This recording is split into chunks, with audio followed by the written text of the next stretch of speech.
Hey folks, right, thinking about going whale watching in Monterey or Moss Landing, here's everything I already knew and new things I picked up on these particular outings.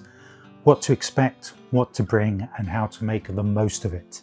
So we went over to California for 3 weeks starting in around mid-October, and we planned 4 whale watching trips, 2 in Monterey and 2 in San Diego. My wife wanted to see humpbacks, so to maximize our chances in 2 different places, 4 trips in total. Now, I'm a bird watcher and photographer and vlogger, which is why my channel is called Storm Cab Birds. Also a cab driver, black cab driver in London. Now, going out on boats means I get to see seabirds. So for me, dolphins, whales, seabirds, otters, sea lions, everything excites me. Brilliant, let's go. And by the end of this, you'll know exactly how to plan your own trip. Now, I've been out on boat tours all over the world and on several other trips to the US, so I know what to expect. The first trip we did was from Monterey. It takes around an hour to get out to the canyon feeding grounds. There are more tour options plus competitive pricing, and there's more tourist infrastructure, restaurants, facilities, other things to do. It's around $12 parking for all day, so you can park your car and explore before and after without worry. Moss Landing, it's closer to the feeding grounds. The canyon starts right offshore, as can be seen by these satellite images. So it means a shorter travel time to start seeing some whales. It's a smaller harbour, means fewer boats, and it can feel more intimate. $15 all day parking by the boat, or there's free parking outside the car park on this road. And from this location on the street, it just takes a few minutes to walk to the boat. So the first trip we did in Monterey, you get to see sea lions, sea otters, and all the seabirds, even from just the harbour. The journey time before we saw our first whale was about 1 hour.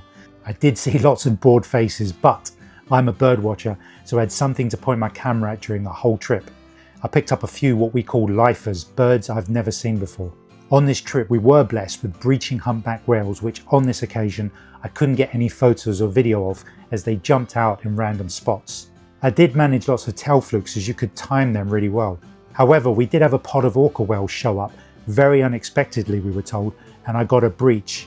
Other than that, I got lots of great footage and photos of both whales. Now, while we were out on the Monterey trip, my wife wondered what the land area with the 2 chimneys was we could see from the boat. So I looked it up, and it was called Moss Landing. So we wondered, wouldn't it be faster to go from there next time, seeing as they had a marina? Once back, we looked it up and went for a drive there the next day. It was definitely a much quieter area compared to Monterey, but it had an amazing nature reserve for bird watching. Anyway, we did book a whale watching trip from there for the next day. So the next day comes, great idea. We hadn't even left the harbour and we could see whales in the distance. This time round, no orcas, but the humpback breaches were constant and more predictable, which led to many great photos. Now, because you saw the whales faster, the trip was shorter than the Monterey one. Now, for most people, that's great, obviously, but personally, I liked being out on the water longer and all the seabirds that you saw from Monterey up until the canyon. Right, let's get to what company you should choose in which area. Well, that depends on several factors. Price may be the top for some people, so whatever you're willing to pay and what that includes. The more you pay, you can probably expect better reviews, fewer people per boat, more amenities, length of trip, etc. If you don't have a vehicle, you will need to check and see if they do a pick-up and drop-off, which most of them do. You don't just arrive and jump on the boat. Usually they ask you to be there 15 to 30 minutes before. Some may have you sign a waiver at the kiosk, and some have a digital one you can do via your email for convenience. Double check which company kiosk you need to go to, because I have to hold my hands up. I was lazy and didn't check my email this time. I went to the wrong company kiosk, although ours was just around the corner, so no big deal anyway. It's all very relaxed. So when you arrive at the kiosk, the correct one, you show your email receipt. Usually you will sign a book to confirm you're there. They'll issue you tickets. These are handed over when you board the boat. One new thing that happened on our Monterey trip that has never happened before was water pouring from the upper deck to the lower deck at the back of the boat where we were standing. Now, this was possibly from an overnight rain or wash. There was no warning. If I'd have been underneath it, I'd have been soaked and possibly my camera damaged. Now, it's these little things that really annoy me, as the company should know their boats inside and out and warn people of possible dangers. Right, I've never experienced any crime on a boat trip, but just want to recommend no one drop their guard and leave bags and other personal belongings unattended. It's very easy to think you're 100% safe on a boat, but you never know. I was tempted to leave my rucksack inside unattended while I moved around the boat, but I decided not to. So when we went in October, you'll see humpback whales, breaching, lunge feeding in fall, chances of blue whales some years, Risso's dolphins, common dolphins, sea lions, otters and pelicans. Basically, if you haven't booked your holiday yet and you want to choose the best time to see something in particular, then just do a quick bit of research online, i.e. best time to see humpbacks in Monterey or best time to see common dolphins in Monterey. When we went, it's prime humpback season and we got our fill. They were feeding aggressively before migrating south. I mean, I can't say for sure how many we saw, but I believe I got 9 different tail flukes. If you didn't know, whales can be identified by the markings on their tail. Now, what to bring and what to wear. Checklist. Windproof, waterproof jacket is advisable. I'd say be prepared for the temperature to vary about 10 degrees Celsius, 18 degrees Fahrenheit compared to the land. Going out, you'll get the breeze, which can cool things down dramatically. But then if something is spotted and the boat stops, expect the temperature to go right back up. So make sure you are warm enough and that you can easily remove the jacket if the boat stops. Sunscreen, surprisingly easy to get burned. Obviously make sure you have it applied prior to getting on the boat. Hat with visor that won't blow off, and yes, mine did, but I caught it. Water and snacks, most companies provide these, but obviously you will pay a premium.